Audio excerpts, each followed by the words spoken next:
Hello.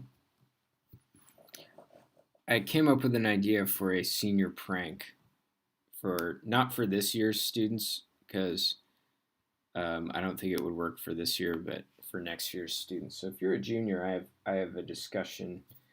Um, I have an idea for you for a senior prank, and I think it's quite good.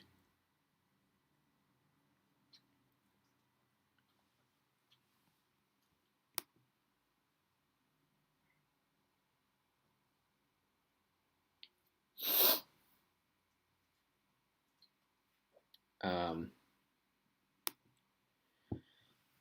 okay, I have a lot to discuss with you guys regarding the return to school next week. And I'm going to do that in the Zoom room. So we probably have like 15 or 20 minutes of discussion for the Zoom room. So I'm going to go ahead and get started, even though we don't have a completely full class right now. Um,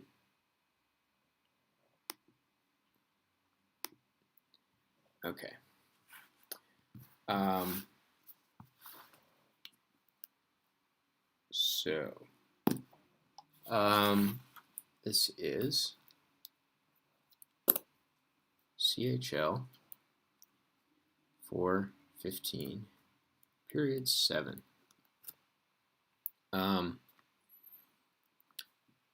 So what we're going to be talking about today is something called Kirchhoff's laws. So Kirchhoff's laws are needed to sort of do general circuit analysis. So if you know Kirchhoff's laws, you can write the equations that govern any electric circuit. Okay. It doesn't mean you can solve those equations without a computer, but it means you can at least write the equations and either solve them by hand or plug them into a computer to solve. So there are two Kirchhoff laws. The first one is called Kirchhoff's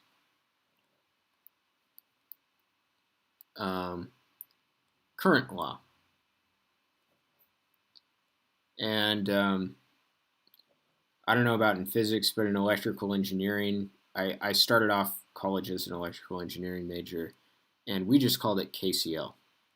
All right, so that's how I think of it as KCL.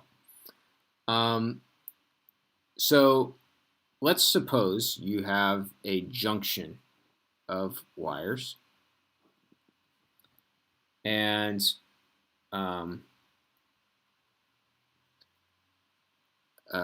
some currents are going into the junction, some currents are going out of the junction. Now the currents that go into the junction I'm going to call positive. The currents that go out of the junction I'm going to call negative. All right. And so what Kirchhoff's current law says is that the sum of the currents going into the junction, any junction, has to equal 0. Okay? And again, the current is either positive or negative depending on if it's going into or out of the junction. So really what that's saying is that current is a lot like water, really. It's a current. This is the way currents behave. So for example, if you had 10 amps going into the junction, and you know over here you have 8 amps going out via that wire, then this other wire has to have 2 amps going out. Okay? So the Kirchhoff's current law equation for that would be 10 minus 8 minus 2 equals 0. All right? And you could have this be true for junctions with any numbers of wires going in and out of the junction, okay? The reason that Kirchhoff's current law is true is conservation of charge, all right? You can imagine a situation where more current is going into the junction than is leaving it. That would mean that charge is disappearing at the junction, right? Charge is, and charge can't disappear. It's conserved. So you have to have the amount that goes into the junction is equal to the amount that goes out. If you had more charge going out than is coming in, then that means that the junction is somehow creating charge, which also can't happen. So conservation of charge means that the amount of current that goes in has to equal the amount that goes out. So this one is pretty easy to understand. Kirchhoff's voltage law is the second of Kirchhoff's two laws.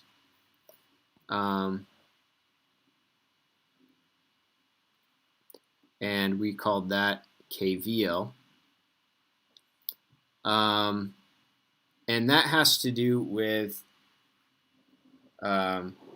circuits that loops within circuits.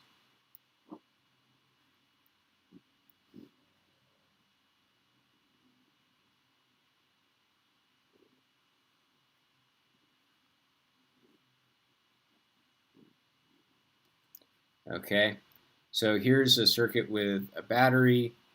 Let's say it's a 10-volt battery. Resistor 1, resistor 2, resistor 3.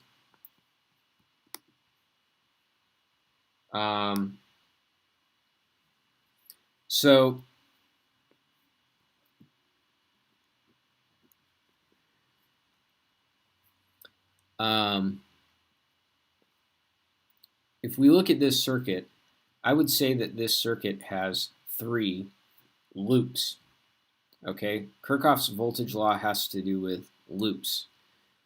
So there's a loop on the left-hand side, which goes around like this.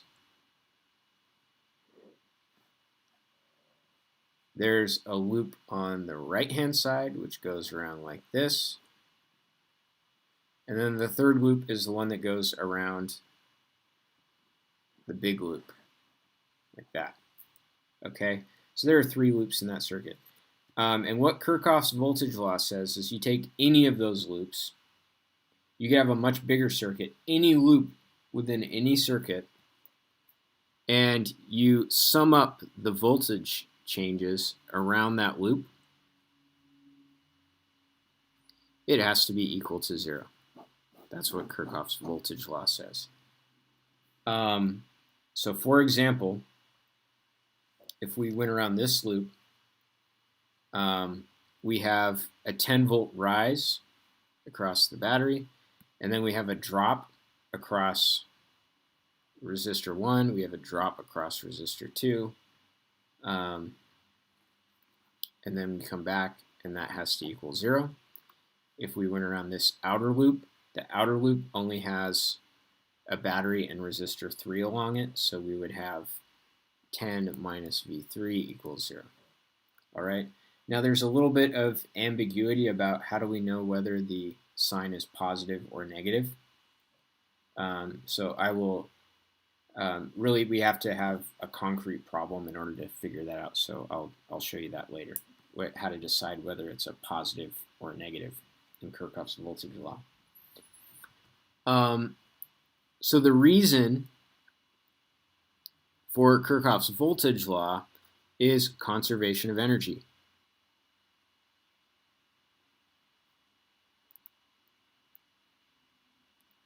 All right. So you can imagine an electron that is going around the circuit. That's what electrons are doing, right? when electrons are in a circuit, they're just running laps around the circuit.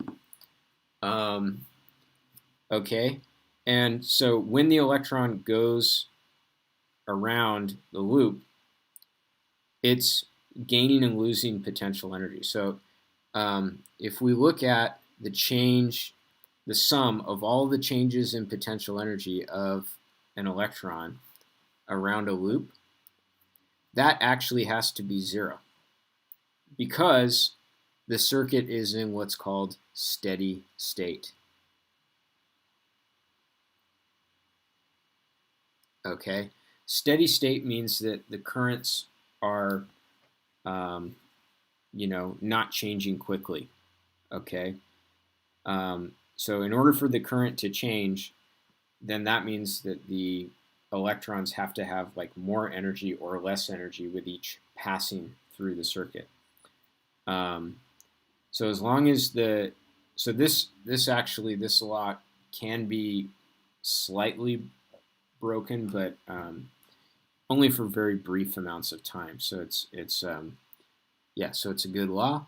And the change in potential energy, well, by definition, change in potential energy is charge times change in voltage around the loop. We're looking at the same charge throughout. So charge factors out of the sum, and we get this. So the sum of the voltage changes times the charge equals 0, but the charge is not 0, so that means that the sum of the voltage changes is 0. Okay, so we are going to use Kirchhoff's voltage law and Kirchhoff's current law to solve circuits. And this is really, I was thinking about this while I was on my run yesterday.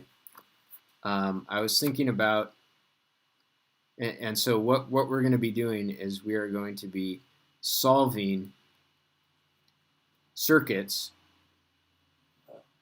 with multiple batteries and multiple resistors. Okay, so you can't just use Ohm's law in this case. And like I said, when I started out college, I was an electrical engineering major.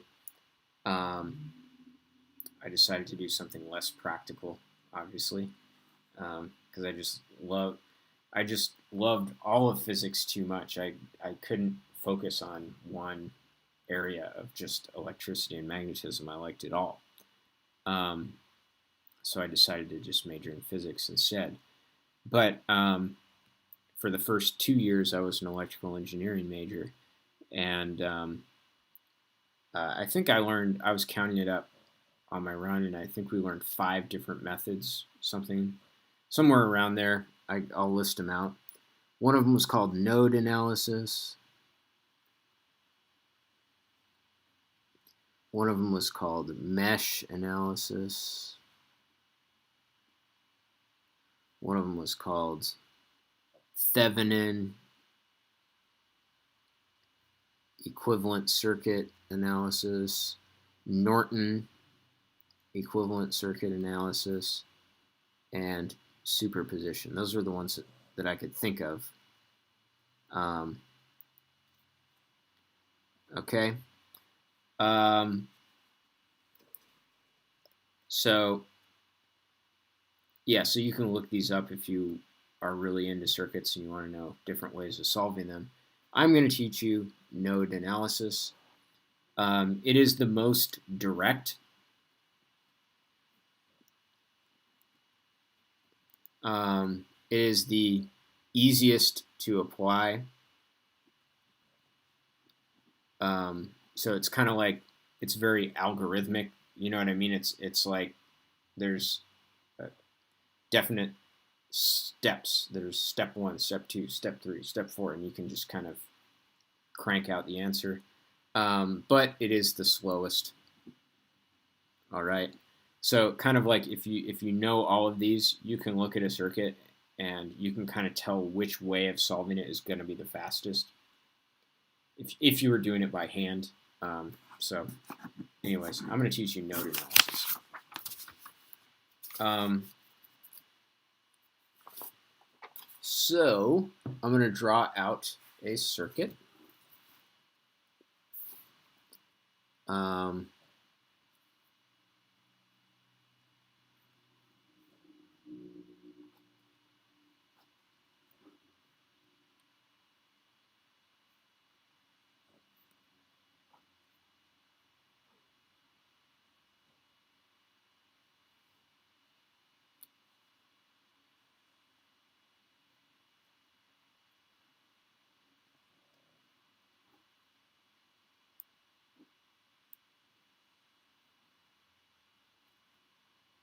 Okay. So this is going to be 4 ohms. This is going to be 7 ohms. This is going to be 15 ohms. This is going to be 5 ohms. This is going to be 10 volts, excuse me. This is going to be 20 volts. All right. Now batteries have a positive terminal that is the longer line. So this is the positive terminal of the batteries. Okay. So the first thing you're going to do is you are going to label the currents with direction. Okay, so how many distinct currents? There's not just one current in this circuit, okay? Every segment of this wire, or of this circuit, oops, what did I do? Every segment of this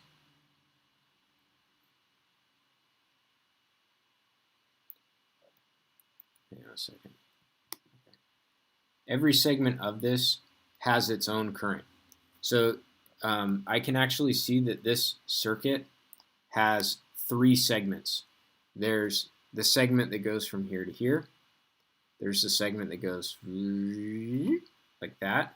And there's the segment that goes like that. So there are 3 segments. So that means that there are 3 different currents. Okay? They're related to each other, but there are 3 currents. So what I'm going to do is I'm going to give them names. So I'm going to call the current that is on this one I1. I'm going to call the current here I2. And I'm going to call the current on this branch I3. And I'm going to give them directions.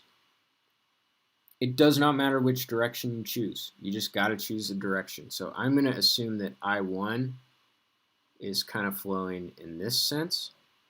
So it's flowing to the left, up, and then to the right. I'm going to assume that I2 is flowing upward. And I'm going to assume that I3 is flowing like that. Okay. Now, I actually think, and it doesn't matter which direction you choose, you just have to make a choice. Okay. So you just guess. I feel very confident that I1 is the correct direction, that being said, because if I look at the batteries, this is the biggest size battery, so this is like the dominant battery. And we know that batteries prefer to push current out of the positive terminal. So I know that the dominant battery is going to push current out of its positive terminal, so that would be a current that goes up. I kind of have a feeling that I2 is also going to be positive and push current up because it's a pretty big battery, 10 volts. But the 5-volt battery is very weak, so I think that these 2 currents are going to merge together and actually be going down through the 5-volt battery. So the 5-volt battery is going to be dominated by the other 2 batteries. Another possibility is that the 20-volt battery could dominate both of these batteries and push current down through both of them. So we'll see when we do the calculation whether I guessed correctly or not. Once you do that, so you want to label the positive side of the batteries, which I've already done.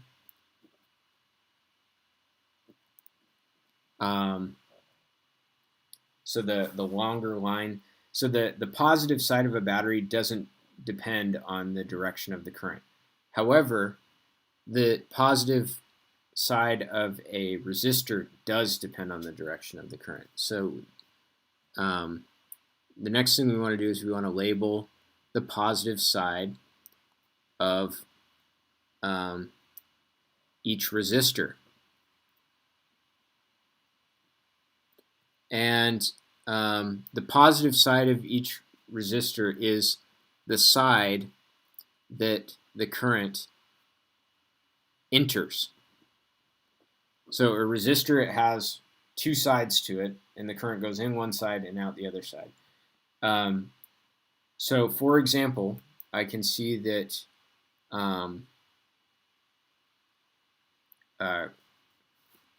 current 1 is entering, because it comes up and around, it's entering the left side of the 4 ohm resistor. So that's going to be the plus side. The current is going up here. So for the 7 ohm resistor, it's entering the bottom side first. So that's going to be the positive side. And then here the current whips around and it enters the right side of the 15 ohm resistor. So that is the positive side of the 15 ohm resistor. Again, this is why it is important to choose a direction.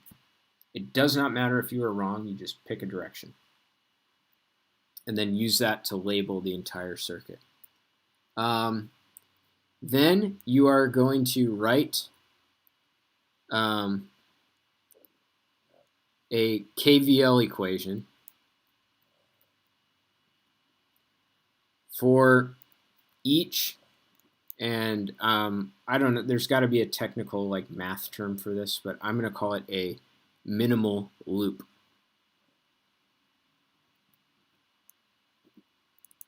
Okay, so I'm completely making up that word. Maybe it's the right word, maybe it's not, I don't know. But if we look at it, this circuit has 3 loops, as I mentioned before.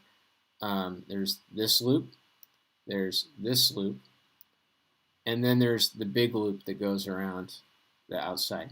The big loop that goes around the outside is not a minimal loop because it has this branch inside it. Okay, so it's a, when I say a minimal loop, I mean a loop in the circuit that has nothing in the middle. Okay. So first of all, let's write a Kirchhoff's voltage law equation for the left loop.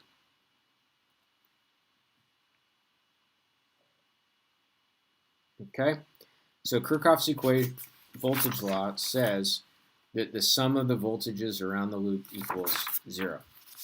All right, so you can start anywhere you want in the loop. So I'm going to start right here, and imagine that you're walking around the loop. So you're going, you run into the battery, and I ran into the negative terminal of the battery. So I'm going to put, because it's the negative terminal of the battery, I'm going to put negative 20 volts. All right? So the sign of the term depends on which side you run into first. Because I'm going to pass through that and then end up on the positive side, but it's just whichever one you run into first. So you go, you continue around the loop, boop. Now I hit the positive side of the resistor. Okay, so this next term is going to be plus. And according to Ohm's law, V equals IR. So the Kirchhoff's voltage law is about summing voltages. So I got to convert that resistance into a voltage. And I can see that the 4 ohm resistor is experiencing the current, which I'm calling I1, and it has a resistance of 4 ohms. So I have I1 times 4. All right. So then I took care of that one. Now I continue. The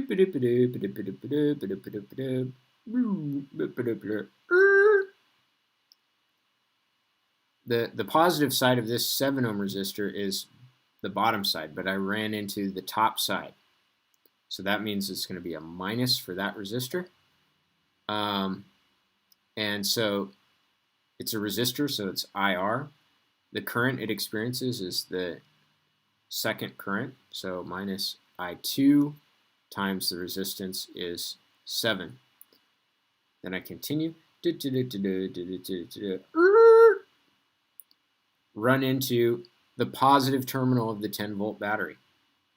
So I'm going to put plus 10.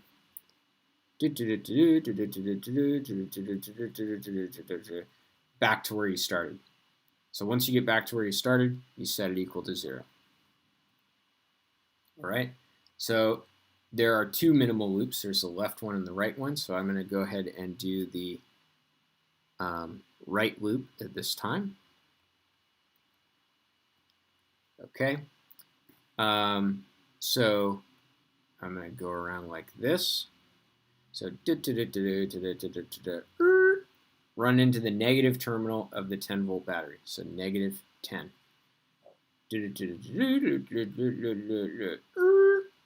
Run into the positive terminal of the 7 ohm resistor. So I have plus I2 times 7. Continue along.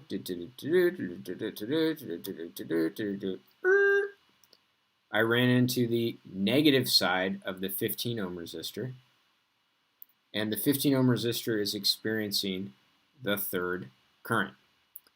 So I have minus I3 times 15.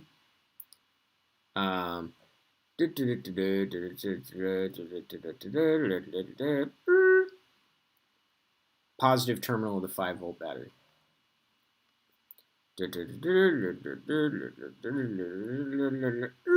Now I completed my loop. So I set it equal to 0. So one thing I want to point out is that it does not matter. First of all, it doesn't matter where you start in the loop. So I could have started right here. If I had started right here, then all that would do is it would mean that I would encounter the 20-volt battery last, and so it would move this term to the end of the list.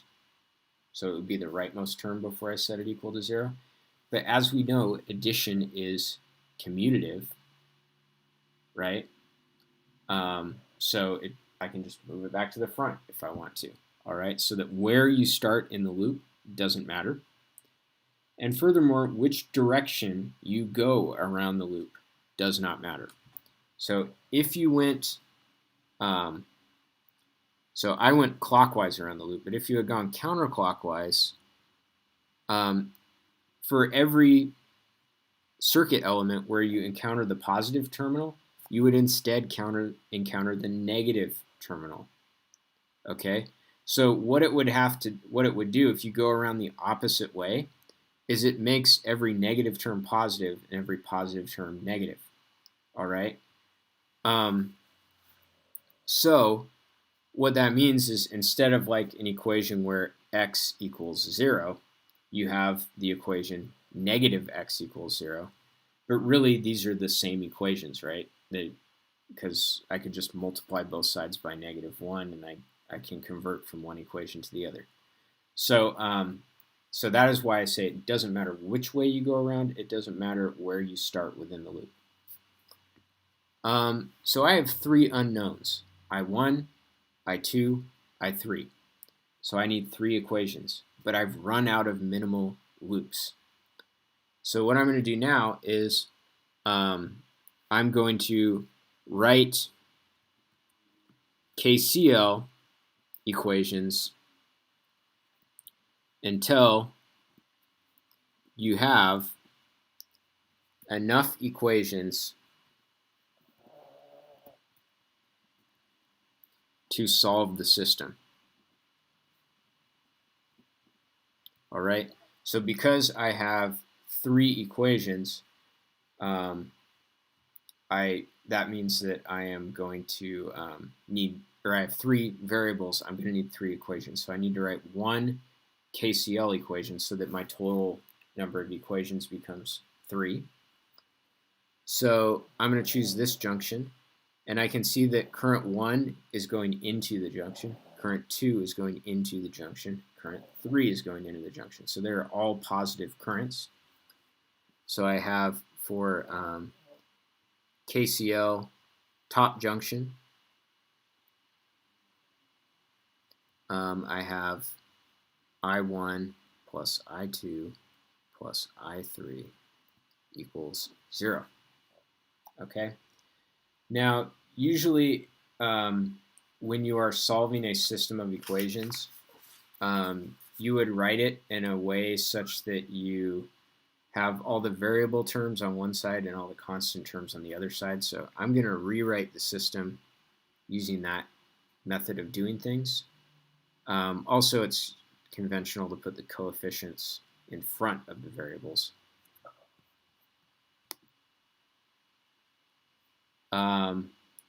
So there's a question in the chat, which is why can you only use minimal loops?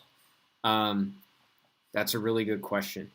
So if you were to add these 2 equations together, the left loop equation and the right loop equation, you would get the equation for the big outer loop.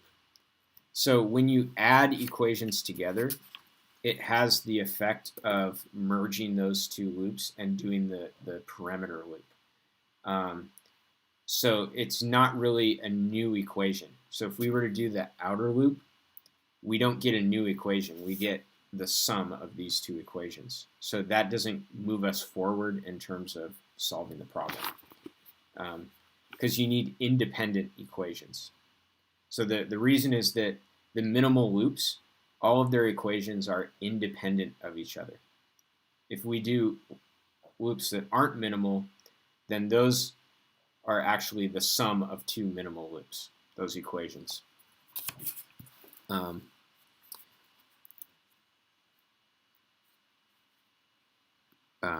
I can give an example, okay?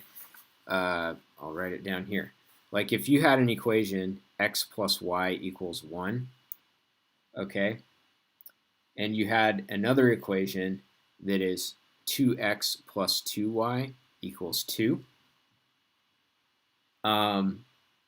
You might say in your head, I have 2 equations and I have 2 unknowns, so I can solve that system of equations.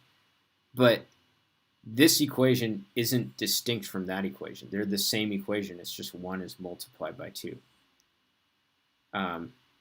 So you need, the reason you need minimal loops is you need distinct equations, and that's how you get them. All right, so rewriting this, I'm going to add the constant terms to the other side. So if I add 20 and then I subtract 10, I have 4i1 minus 7i2 equals 10. And then I add the 10 over, I subtract the 5. So I have equals 5, and then I have 7i2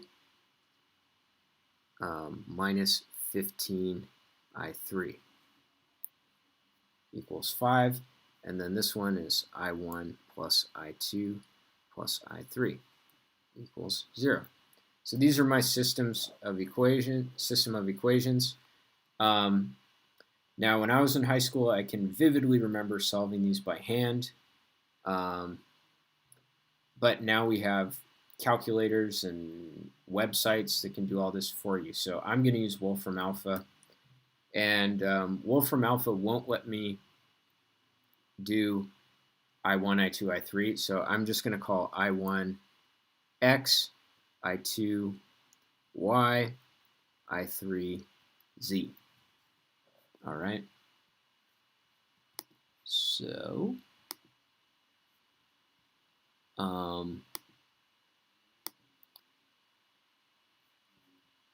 So here I have already typed these three equations into Wolfram Alpha. I just said solve. I doubt I even need to type solve. And then I have the first equation. Oops.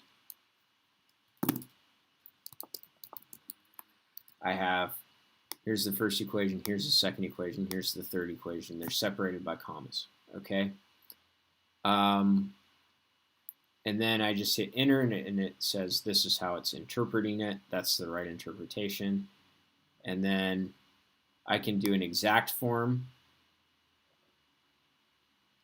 or I can do a approximate form. So I'm going to write down the exact form because that's normally or the approximate form, excuse me, because that's what we would do in science. So I1 is 1.32. I2 is negative 0.67 amps. And I3 is negative 0.65 amps. Okay? So you could use Wolfram Alpha. There are other websites. You could also use your calculator to solve the system. Whatever you do, I would highly recommend that you use a computer to solve it, just so that you don't drive yourself crazy. Because it can be kind of frustrating if you have a lot of equations. All right. So notice how I2 and I3 are negative. All that means is that I guessed the direction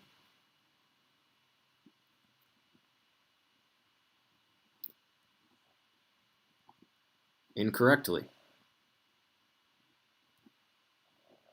So if you get a negative answer for a current, that just means you guessed its direction incorrectly. So see how it's no big deal, because now I know that current 2 is actually going downward and current 3 is actually going downward. So actually it was the situation where the 20-volt battery dominates both of the other batteries. So it was total domination by a 20-volt battery. Then we can use this information to get more detailed information about the circuit. So we could say, for example, what is the magnitude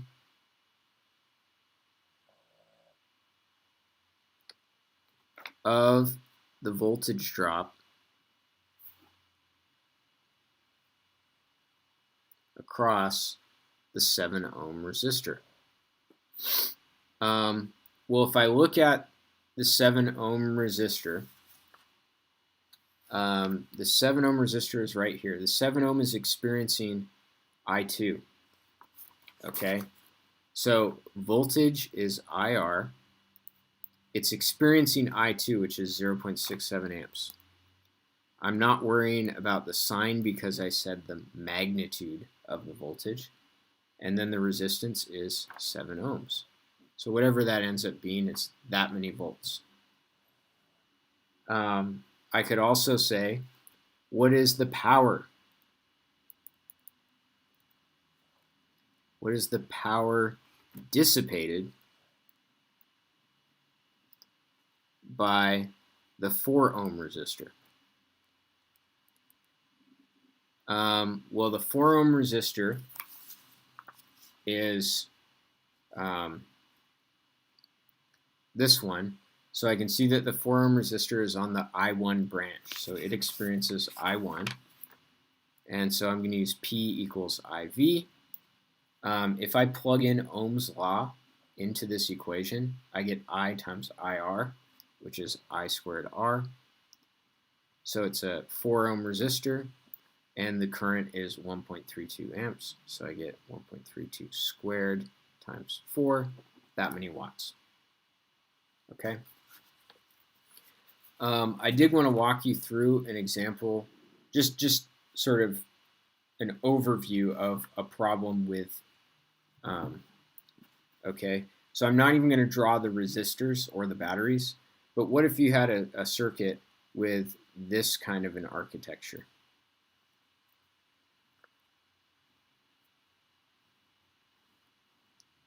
Okay, something like that. So in this case, let's count how many currents you have. You have this branch right here, that's one current. You have this branch right here, and that's 2. You have this branch, which is 3. You have this branch, which is 4. You have this branch, which is 5. And you have this branch, which is going to be 6.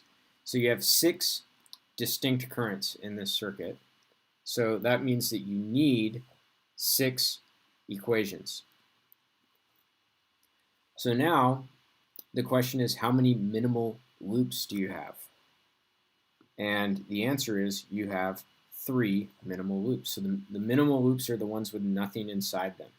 Okay, so that would be this loop, and this loop. So you have, what that means is that you have 3 KVL equations. And then, so that means the number of remaining equations that I need is 6 minus 3. So I'm going to need 3 KCL equations to round out my set. All right? And you can see I have 4 junctions to choose from. So I can choose any 3 of those 4 junctions, and I can write a KCL equation. And then that would allow me to solve the problem. This one you would definitely want to do with a computer because it's going to be a huge pain to solve 6 equations by hand. All right, class, that is my lesson. So let's try to get to the Zoom room quickly because we have a lot to talk about.